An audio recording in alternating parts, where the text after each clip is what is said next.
ever felt like you have no idea what you're doing with your life? I've been there. Whether it's you don't know what you're going to have for breakfast, or you don't know what you're going to wear to the next concert you have, or in a bigger picture, you don't know what you're doing for college. Well, I'm going to tell you how I finally figured out what I'm going to do. It starts off with sophomore year summer. For me, summer is the busiest time of the year because I have so much going on, and you may think, why is that busier than the school year? During the school year, I have school, and then you have sports, whether it's games and you don't get home till 9, and then you have homework. Well, for me, summer is just as busy. I start off in the summertime around 6:30 a.m. I wake up, and after I wake up, I go to weightlifting in the morning from about 6:30 to 7:30, and then after weightlifting, I would go to volleyball from 8:15 to 9:15 or 9:30, depending on when that got done. After volleyball, I would get home, and I would eat breakfast and have something to drink, and then every day in the summertime, if it's nice out, I'll go for a run. And not a lot of people like running, but I actually enjoy it. I don't know why. And the thing that people don't realize is running doesn't take that much time. It takes me 25 minutes to run around the whole lake, and it's not like I'm racing anyone. I'm going my own pace, and it's just something I do every day to just get more exercise and relieve more stress for myself. So after running, I would get home around 12 or 12:30, depending on what time I went, and I like to go running in the morning just because it's easier to run in the morning for me. So then when I get home, my cousins are always over, and you guys know my cousins, Dom, Landon, Jacob, Noah, Abby. They're all very close to me. They're like my siblings. And they would always come over because just like me in the summertime, they have a set schedule where they have lifting in the morning and they have sports in the morning. So then they would come over because it's easier for them to come to our house than to go back out to their house outside or out in the country.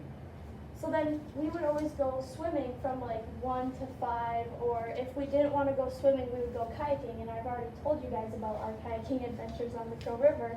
And my point being, during the day, I am a very busy person, but I like it that way. I love being busy. It's something that I enjoy. I love being active. Even in the night times, Mondays and Wednesdays, I have softball games, so I'm gone during the night. Tuesdays and Thursdays, I have hockey practice.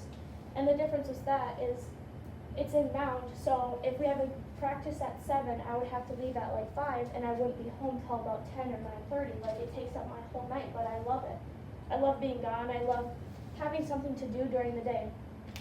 So me being super busy and always having a set schedule leads me to junior year quarantine. We all remember that, right? We're in junior year, and all of a sudden, we're shut down. We're locked. Nothing. We had to be isolated in our houses. We couldn't go anywhere. Some of us loved it. We finally got a break, and we could calm down, play video games, do whatever you wanted. Me, I hated it. I was not a fan of quarantine. It was something that really mentally had me down, and physically, I gained weight over quarantine. I could not, Snap was not open, sports were closed. If you remember the first 2 weeks like I did, it was very crappy weather and we couldn't go outside. So I had to talk to my mom, and I was like, Mom, I need to do something. I don't know what I'm doing with my life right now. And she's like, well, let's just try to plan something every day. So that's when my mom and I went kayaking when it was like 20 degrees outside because we like wanted to do something.